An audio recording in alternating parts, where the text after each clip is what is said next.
team meeting back 3 weeks ago. It was like 74 degrees in here, and guys came in and there's like 140 people in here or whatever, and the body heat got this thing cranked up to about 82 real quick. And he started sweating, which when he starts sweating, he gets really grumpy and all that. So he threw a fit, and they got that fixed. So now it's like 40 in here.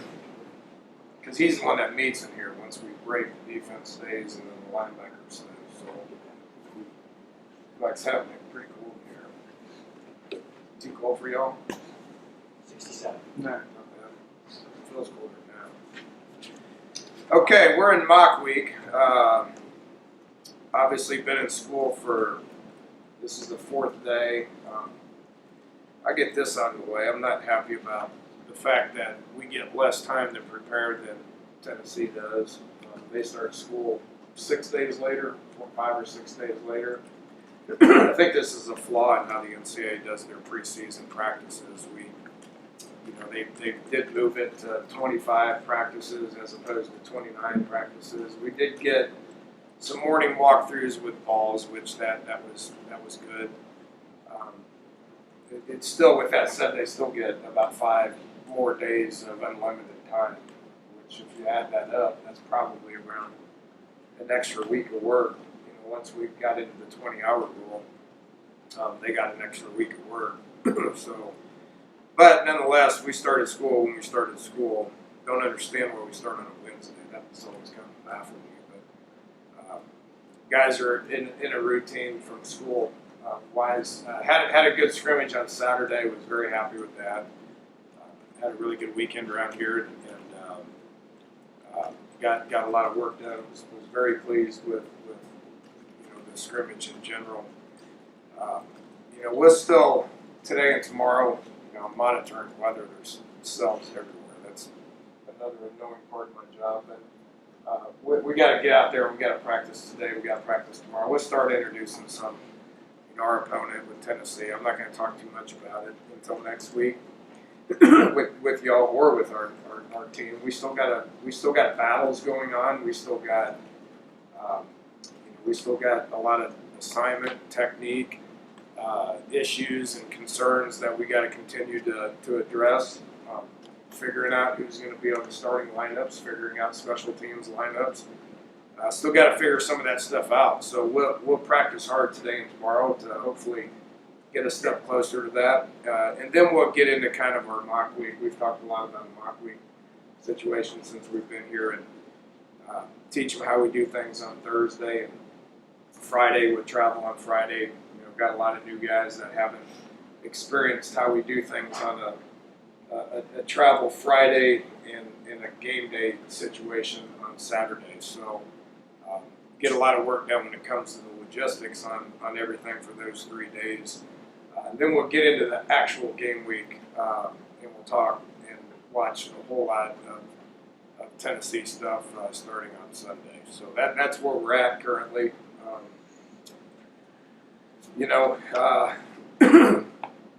Jake Long broke his hand. He'll be out a few months. Hopefully get him back at some point, probably similar to what we got Ferns and Qualls with the timetable. You never know how these guys are going to heal. So, from a timetable perspective, he's another one that's kind of on the shelf, but we'll get him back at some point this year. Other than that, we're healthy, we're happy, we're good. In a pretty good place. Looking forward to just continuing to move forward to get ourselves ready to play. Questions? What was pleasing about Saturday's scrimmage? Overall energy I thought was really good. Sometimes, after you get 2.5 weeks into beating on each other, you kind of get tired of it and really don't want to do it again.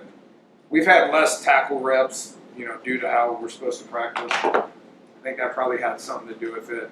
Less scrimmage reps, less live reps. So, I was happy with that. The energy, offense made some plays, defense made some plays. A lot of special teams work. We've been able to go we're getting after each other on special teams a little bit as well, so that looked pretty clean. Had referees here, had an hour meeting prior to that scrimmage on rules changes, which was quite a bit of rules changes this year. So I feel like we understand those rules changes a lot better. They were free to throw flags, and there wasn't a whole lot of flags being thrown. That's always encouraging. The young kids, which the young kid scrimmages, the quote unquote thirds or scout team guys or whatever, however you want to refer to them, I refer to them as developmental guys. They got a bunch of snaps as well, and our team was excited about watching those guys play. So just the energy was where I wanted it to be, and got a lot of work done as well. They envision having more older players on special teams this year with your depth. Yeah, it should happen that way. I monitor how many are on what units. We don't have a lot of guys that are on 3 and 4 units, so we're able to spread that around a little bit. Which our guys are buying into that and they feel good about it. David, that little outbreak you had, has that been cleared up, contained? Yeah, I think so. I mean, there is some overreaction to it a little bit. It's poison ivy with the fever. I mean, your hands and feet aren't going to fall off. So we had to contain it. It is contagious. So our medical staff did a great job of identifying it. We cleaned this place as well as we could possibly clean it, regardless if there's any kind of outbreak or not. But guys were educated on it. I think it probably spooked them more than anything, just because it's kind of an unknown situation more than anything. But yeah, it's contained. It's more of a nuisance than anything. You got to keep those guys away. So we treated it like those guys were hurt and they just couldn't come here. And, once the doctors cleared them, they were back to normal. So it was a nuisance, but it's okay. You mentioned battles ongoing. Anyone's been decided? I'm not prepared to say any of that yet.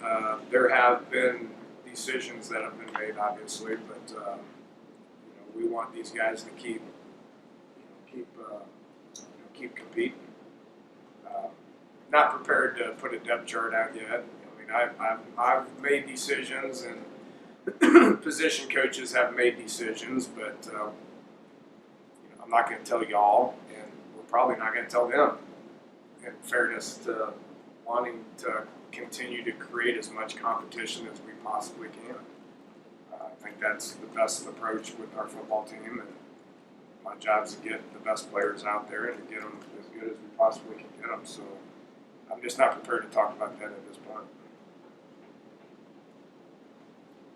Not with specifics, but just in the process of that, do you have, and obviously you're talking to the assistant coaches, do you all have like a drop dead date or a meeting where you go down and say, okay, we're picking this guy, or it's too close to call, they're both going to play? Well, yeah, most of the time it's that. Most of the time it's, okay, you get the starting nod, but that doesn't mean you're going to play 100% of the time.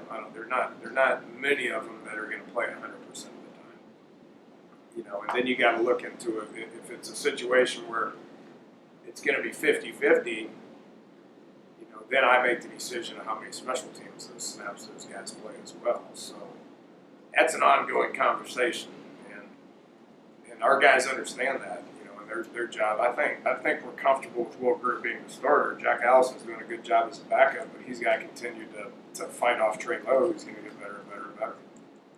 That's just the way that position is. Just because you start doesn't mean you're playing 100% of the time. And I want our guys to know that and continue to fight hard to try to gain as much playing time as they can. That's their job. And when you look at penalties, if you look at penalties over the course of the season, do you chalk some up to effort? Do you chalk some up to bad technique? Do you even categorize them at all, or you just try to keep them low? Yeah, and I addressed this with our team on Saturday. I was getting a little uncomfortable with our aggressiveness with some holding calls, because I'm not going to call that. Like, if we're in the course of a practice and it irritates other coaches and other players, if a guy's holding and the running back squirts by him right there, you know, I'm not going to get in the habit of flagging our team throughout the course of practice. It's our assistant coach's job to chalk it up to technique situations. You know, there's some aggressiveness, like fighting for a ball, that can get you a pass interference call. It's up to the assistant coach to determine whether it was reckless, poor technique, that sort of thing. You know, your penalties are never going to be 100% avoidable. With that said, I did remind our team that we were 9th in the Big 12 in penalties last year. And we've been pretty good with penalties around here over the course of my tenure. Last year, I felt like we were a little reckless, and our technique was not quite what it needed to be. So that's been a point of emphasis. And again, I gave the green light to that crew that was here, and I didn't see a whole lot of bad stuff. Is there one rule change that even concerns you more than others? It doesn't seem like there's a whole lot of big ones. The chop block, I think, is a big one. I mean, this is like, in my 8 years here, I think 6 of the years we've talked about blocking below the waist in our head coach meetings, and every year I leave more confused on what's legal and what's not legal. I do know that they're trying to get it out of our game. So there's things that were legal. And we showed them a lot of examples. And the tricky part is we don't practice it. We don't practice cut blocking against our own people. So it's hard to practice it, but we have to educate them.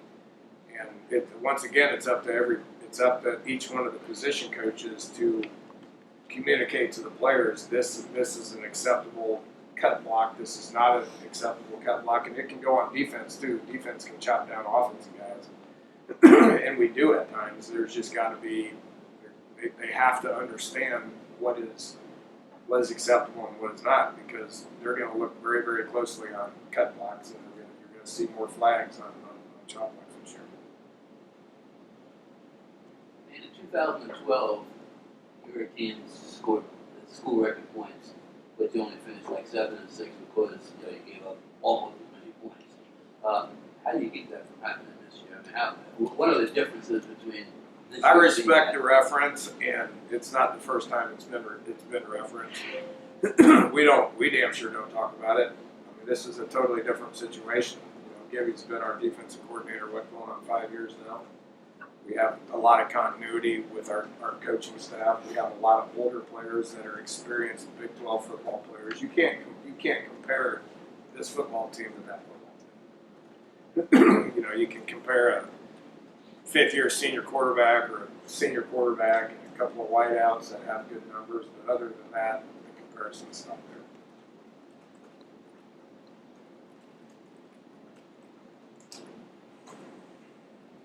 Then on the redshirt rule, and this may never come up, but if it's a medical and the guy could, let's say he loses 2 years and he can apply for that 6th, could he play in the final 4 games?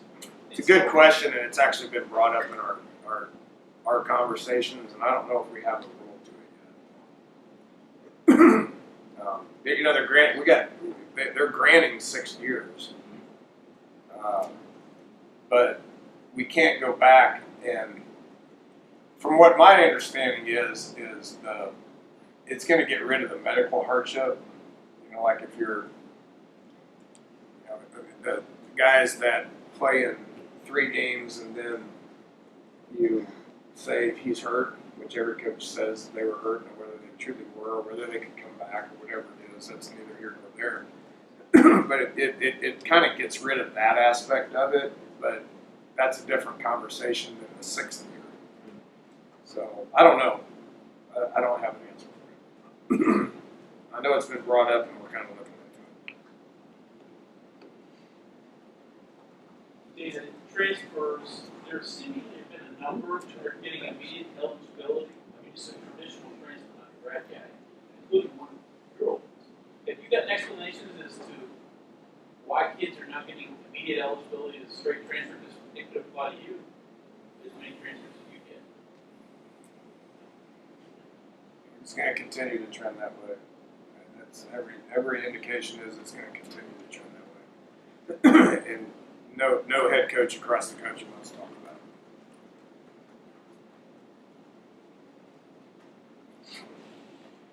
couple I'd like to get some immediate eligibility with right now, and working for us. I don't know what the rule is.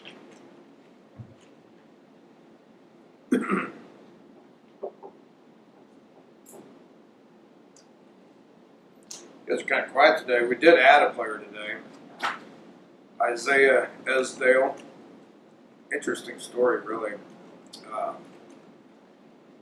Is an Eastern Christian kid, which I think if you look back at our success rate with Eastern Christian kids, it's been high. So he's a part of all those guys. You know, knows David, played with David. Was a little younger than like Nikhil, Wendell, Kenny, but older than like Letty and Randy. So he was kind of in that area where things kind of shut down, got lost in the shuffle a little bit. It was at Eastern Arizona with the Brown brothers last year. Brown brothers are doing good. Eastern Christian kids are doing good. This guy is a pretty thick 3-for-3 guy. So he's on board. He's in school today. So excited to have him here. Other than that, that's about all the news I got. Yeah, what is your roster number now that you can expand? I don't even know. I don't know. You know, we put a couple of guys on scholarship. We all know about Evan. A couple guys are still fighting for a few. I don't really know what it is. It doesn't matter. You know, I mean, there's different rules that we can work around. Recruiting's going good. You know, I would imagine if we sign our 25 here in December, we'll be up to 85. I know it's close to that. Is eligible this year? Mhm. DB?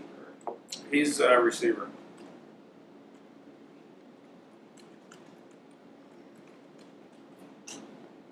Any other questions? We'll talk about Tennessee next week. I got work to do on